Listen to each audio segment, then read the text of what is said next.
السلام عليكم ورحمة الله. بسم الله الرحمن الرحيم.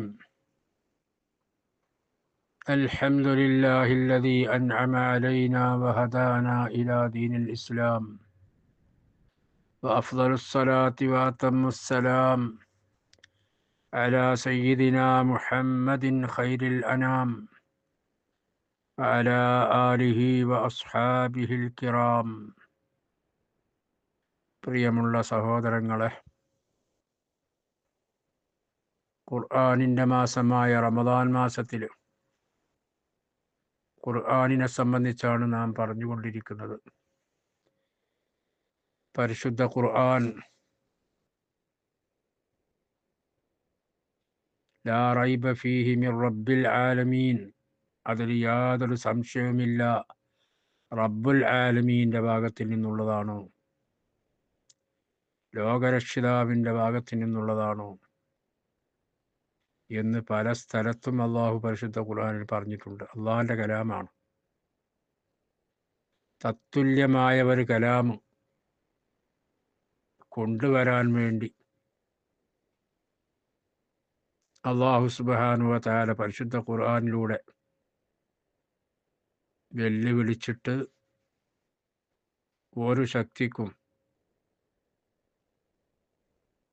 അതുപോലെയുള്ള ഒരു കലാം കൊണ്ടുവരാൻ കഴിഞ്ഞിട്ടില്ല. ആ വെല്ലുവിളി ഇപ്പോഴും നിലനിൽക്കുകയാണ്. 10 സൂറത്ത് കൊണ്ടുവരാൻ വേണ്ടി പറഞ്ഞത് ഒരു സ്ഥലത്ത് കാണാം. സൂറത്തിൻ മിസ്ലിഹി, അതുപോലെ സൂറത്ത് കൊണ്ടുവരാൻ പറഞ്ഞ കാണാം. ഖുർആൻ പോലത്തത് കൊണ്ടുവരാൻ പറ്റില്ല എന്ന് പറയുന്നത് കാണാം. ഇങ്ങനെ പല സ്ഥലത്തും നിങ്ങൾ ആരൊക്കെ, നിങ്ങളെ കൂട്ടുകാരൊക്കെ വിളിച്ചോളി, ആരൊക്കെ വിളിച്ചാലും വേണ്ടില്ല, നിങ്ങൾക്ക് സാധ്യമല്ല എന്ന് അല്ലാഹു സുബ്ഹാനഹു വ തആല പരിശുദ്ധ ഖുർആനിൽ തന്നെ പറഞ്ഞതാണ്.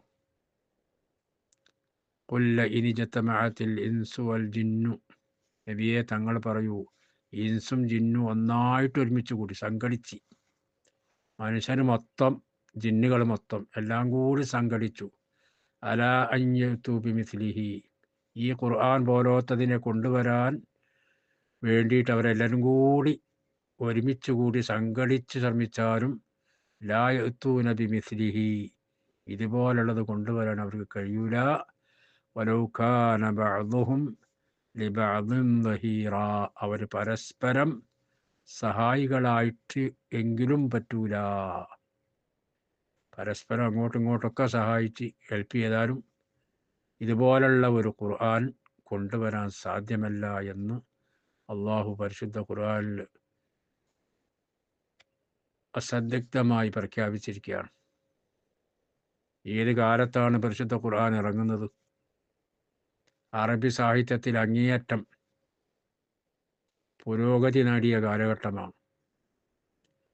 വലിയ വലിയ കവികളും സാഹിത്യകാരന്മാരും നിലകൊള്ളുന്ന കാലഘട്ടത്തിലാണ് പരിശുദ്ധ ഖുർആൻ ഇറങ്ങുന്നത്. അന്നൊക്കെ അറബി സാഹിത്യത്തിൽ മത്സരമായിരുന്നു. ഓരോരുത്തർ ഓരോരോ കവിതകൾ ഉണ്ടാക്കിയിട്ടും മറ്റുമായിട്ട് പരിശുദ്ധ കഅബയുടെ ചുറ്റുഭാഗം കൊടുന്ന് തൂക്കുകയായിരുന്നു. അത്രക്ക് വലിയ സാഹിത്യകാരന്മാരുള്ള കാലഘട്ടത്തിലാണ് ഈ പരിശുദ്ധ ഖുർആൻ ഇറങ്ങിയിട്ട് ഈ വെല്ലുവിളി നടത്തിയത്. എന്നിട്ട് അവർ ശ്രമിച്ചൊക്കെ നോക്കി, പക്ഷേ അതിൻ്റെ അയലത്ത് പോലും വെക്കാൻ പറ്റാത്ത ഒരവസ്ഥയായി. അതൊക്കെ പരാജയപ്പെട്ടു. പരിശുദ്ധ ഖുർആനിലെ ഏറ്റവും ചെറിയ സൂറത്ത് ഇന്നാ അഅ്തൈനാക, അതിന് തുല്യമായിട്ട് എങ്കിലും ഒന്ന് കൊണ്ടുവരാൻ വേണ്ടി അവർക്ക് സാധിച്ചില്ല എന്നതാണ് യാഥാർത്ഥ്യം. ഖിയാമത്ത് നാൾ വരെ സാധിക്കുകയുമില്ല. അള്ളാഹിൻ്റെ കലാം മുഅ്ജിസത്താണ്. അത് ഒരാൾക്കും അതുപോലെയുള്ളത് കൊണ്ടുവരാൻ സാധ്യമല്ല. ആ വെല്ലുവിളി ഖിയാമത്ത് നാൾ വരെ ഇങ്ങനെ നിലനിൽക്കാന്നല്ലാതെ ഒരാൾക്കും അത് നേരിടാൻ കഴിയില്ല. അതാണ് പരിശുദ്ധ ഖുർആൻ.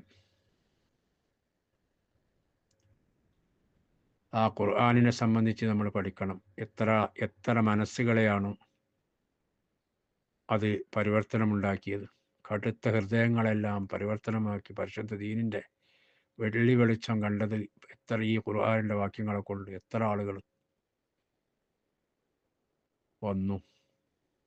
എന്നാൽ അതുകൊണ്ട് തന്നെ ഒരുപാട് ആളുകൾ കഴിച്ചും പോയിട്ടുണ്ട്. അത് വേറെ വിഷയം. അള്ളാഹു തആല ഹിദായത്ത് കണക്കാക്കിയ ആളുകൾ ഉമർ ഇബ്നുൽ ഖത്താബ് റളിയല്ലാഹു അൻഹുവിനെ പോലെയുള്ള മഹാന്മാരൊക്കെ പരിശുദ്ധ ഖുർആനിൻ്റെ വാക്യങ്ങൾ കേട്ട് ഇസ്ലാമിലേക്ക് ആകർഷിച്ച് വന്നവരാണ്.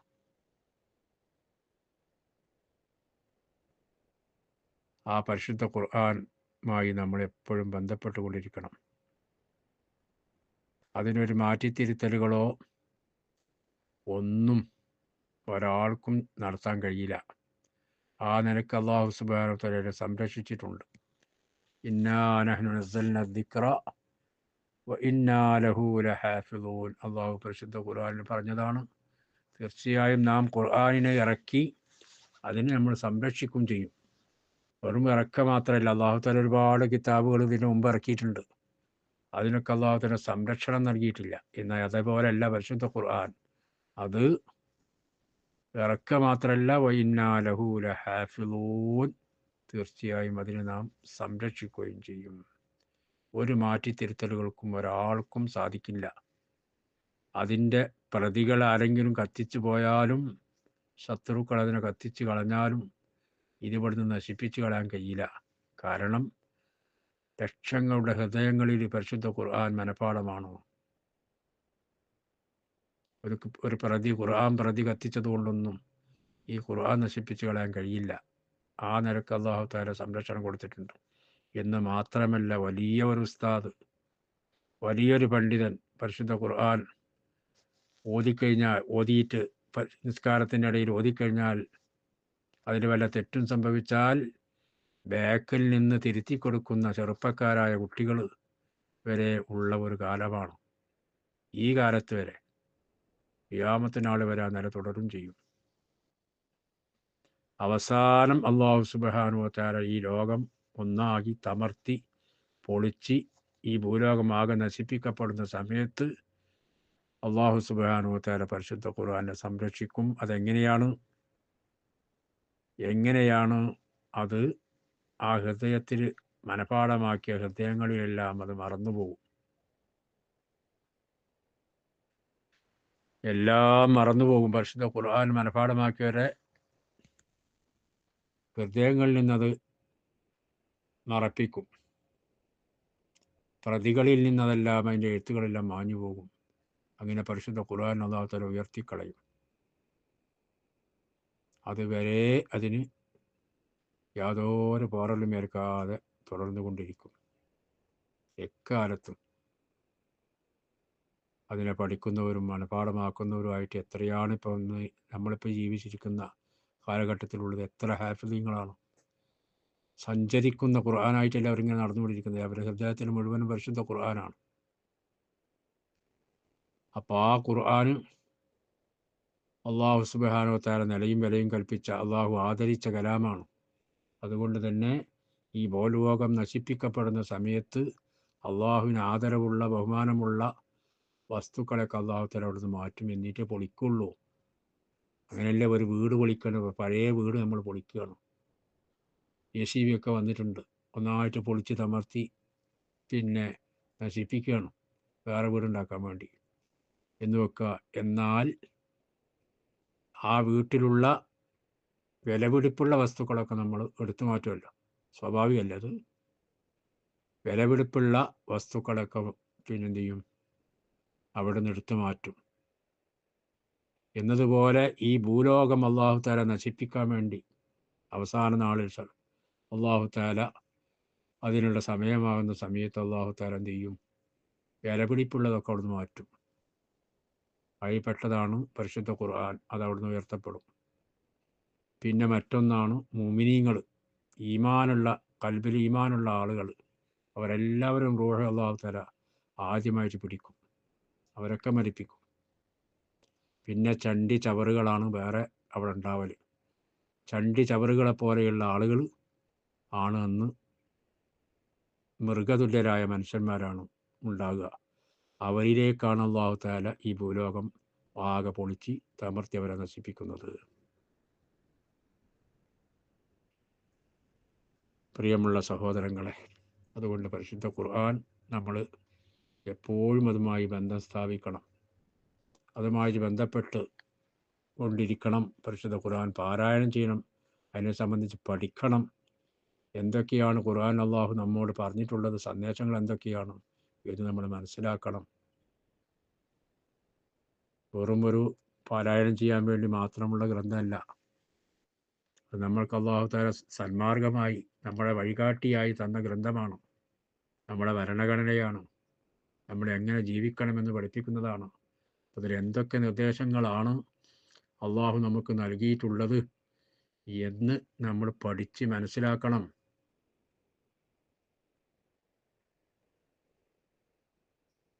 അതിന് മഹാന്മാരായ ആളുകൾ കൊടുത്ത വ്യാഖ്യാനങ്ങൾ എന്തൊക്കെയാണ്? നമ്മുടെ സ്വന്തം വ്യാഖ്യാനമല്ല, പൂർവികരായ ആളുകൾ, മഹാന്മാർ, സഹാബത്ത് പോലും അവിടെ നിന്ന് താപികളായിട്ട് വന്നവരൊക്കെ അതിനെങ്ങനെയാണ് അള്ളാഹിൻ്റെ കലാമിനെ വ്യാഖ്യാനിച്ചത്, ആ വ്യാഖ്യാനങ്ങളൊക്കെ നമ്മൾ മനസ്സിലാക്കി അതനുസരിച്ച് നമ്മൾ പരിശുദ്ധ ഖുർആൻ അറിയണം, അതിനെ മനസ്സിലാക്കണം, അതിൻ്റെ സന്ദേശങ്ങൾ എന്തൊക്കെയാണെന്ന് നമ്മൾ വായിച്ചെടുക്കണം. എന്നിട്ട് അത് നമ്മുടെ ജീവിതത്തിലേക്ക് പകർത്തുകയും അല്ലാഹു സുബ്ഹാനഹു വ തആല തൗഫീഖ് നൽകുമാറാകട്ടെ. ഈ പറഞ്ഞതിനെയും കേട്ടതിനെയും അല്ലാഹു ഒരു സാലിഹായ അമലായി കബൂലാക്കട്ടെ. റഹ്മാനായ റബ്ബേ, പരിശുദ്ധ കലാം ആ ഖുർആനുമായി ബന്ധപ്പെടാൻ റബ്ബേ ഞങ്ങൾക്ക് നീ തൗഫീഖ് നൽകണേ അല്ലാ. ഖുർആനിൻ്റെ അഹ്ലുകാരാക്കണേ അല്ലാ, ഖുർആൻ്റെ അഹ്ലുകാരാക്കണം അല്ലാ. റഹ്മാനായ റബ്ബേ, ഞങ്ങളിൽ നിന്ന് വന്നുപോയ എല്ലാ തെറ്റുകുറ്റങ്ങളും നീ മാഫാക്കണേ അല്ലാ. പരിശുദ്ധ ഖുർആൻ നിൻ്റെ കലാമാണ് എന്ന് ഞങ്ങൾക്കറിയാം, പക്ഷെ അതിന് ഒരു വല്ല അനാദരവും ഞങ്ങൾ കാണിച്ചിട്ടുണ്ട്, ഞങ്ങൾക്ക് നീ വിട്ടുപുറത്ത് മാഫാക്കണേ അല്ലാ. വല്ല അനാദരവും ഞങ്ങൾക്ക് വന്നു പോയിട്ടുണ്ടെങ്കിൽ നീ വിട്ടുപുറത്ത് മാഫാക്കണേ അല്ലാ. പരിശുദ്ധ ഖുർആനിൽ വല്ല തെറ്റുകളും അത് പാരായണം ചെയ്തതിന് സംഭവിച്ചിട്ടുണ്ടെങ്കിൽ റബ്ബേ നീ മാഫാക്കണേ അല്ലാ. റഹ്മാനായ റബ്ബേ, നിൻ്റെ മഗ്ഫിറത്തിൻ്റെ പത്താണ് റബ്ബേ, ഞങ്ങളുടെ ദോഷങ്ങൾ നീ പൊറുക്കണേ അല്ലാ. റബ്ബേ, ഞങ്ങളുടെ ദോഷങ്ങൾ നീ പൊറുക്കണേ അല്ലാ. ഒരുപാട് ദോഷങ്ങൾ കൂമ്പാരമായി ചെയ്ത പാപികളാണ് ഞങ്ങൾ റബ്ബേ, ഞങ്ങളുടെ ദോഷങ്ങളൊക്കെ നീ വിട്ടുപുറത്ത് മാഫാക്കണേ അല്ലാ. റഹ്മാനായ റബ്ബേ, ഞങ്ങൾക്കും ഞങ്ങളുടെ കുടുംബത്തിൽ ഇപ്പോൾ ജീവിച്ചിരിക്കുന്ന എല്ലാവർക്കും ആഫിയത്തുള്ള ദീർഘായുസ് നിൻ്റെ പൊരുത്തത്തിലായി നൽകണേ അല്ലാ. അവർക്കും ഞങ്ങൾക്കും മരണം ഹൈറാകുന്ന സമയത്ത് കലിമ മരിക്കാനുള്ള സൗഭാഗ്യം നൽകണേ അല്ലാ. ഞങ്ങൾക്കും ഞങ്ങളോട് ബന്ധപ്പെട്ട പലർക്കും പലവിധ അസുഖങ്ങളുണ്ട് റബ്ബേ, നീ സുഖപ്പെടുത്തണേ അല്ലാ. മാരകമായ രോഗങ്ങളെ തൊട്ട് കാക്കണേ അല്ലാ. മാരകമായ രോഗങ്ങളെ തൊട്ട് കാക്കണേ അല്ലാ. മാരകമായ രോഗങ്ങളെ തൊട്ട് കാക്കണേ അല്ലാ. റബ്ബേ, ഞങ്ങളുടെ കുടുംബത്തിൽ നിന്ന് ഒരുപാട് ആളുകൾ ഇവിടെ പറഞ്ഞു പോയിട്ടുണ്ട്. മാതാപിതാക്കൾ, സഹോദരന്മാർ, പെറ്റ് ഇഷ്ടജനങ്ങൾ, ഉസ്താദുമാർ, മുഅ്മിനീങ്ങളെല്ലാവർക്കും റബ്ബേ നീ പുറത്തു കൊടുക്കണേ അല്ലാ. നീ പുറത്തു കൊടുക്കണേ അല്ലാ. റഹ്മാനായ റബ്ബേ, ഞങ്ങൾ ജീവിക്കുന്ന ഈ പ്രദേശത്ത് പ്രവാസ ലോകത്ത് റബ്ബേ ഒരു യുദ്ധഭീഷണിയിലാണുള്ളത് റബ്ബേ, നീ സമാധാനം പുനഃസ്ഥാപിക്കണേ അല്ലാ. നീ സമാധാനം പുനഃസ്ഥാപിക്കണേ അല്ലാ. എല്ലാവിധ ആഫത്തുകളും മുസീബത്തുകളെ തൊട്ട് റബ്ബേ ഞങ്ങൾ താമസിക്കുന്ന രാജ്യങ്ങളെയും എല്ലാ മുസ്ലിങ്ങളെ രാജ്യങ്ങളെയും നീ കാത്തുരക്ഷിക്കണേ അല്ലാ. നീ കാത്തുരക്ഷിക്കണേ അല്ലാ. എല്ലാ ആഫത്തും മുസീബത്തെ തൊട്ടും കാക്കണേ അല്ലാ. റഹ്മാൻ റബ്ബേ, എല്ലാ നാട്ടിനും സുരക്ഷ നൽകണേ അല്ലാ. എല്ലാ നാട്ടിനും സുരക്ഷ നൽകണേ അല്ലാ. റബ്ബേ, എല്ലാ മുഅ്മിനീങ്ങൾക്കും മുഅ്മിനാത്തിനും പൊറുക്കണേ അല്ലാ. ആമീൻ ബിറഹ്മതിക യാ അർഹമർ റഹീമീൻ. വസല്ലല്ലാഹു വസല്ലം അലാ സയ്യിദിനാ മുഹമ്മദിൻ വആലിഹി വസഹ്ബിഹി അജ്മഈൻ.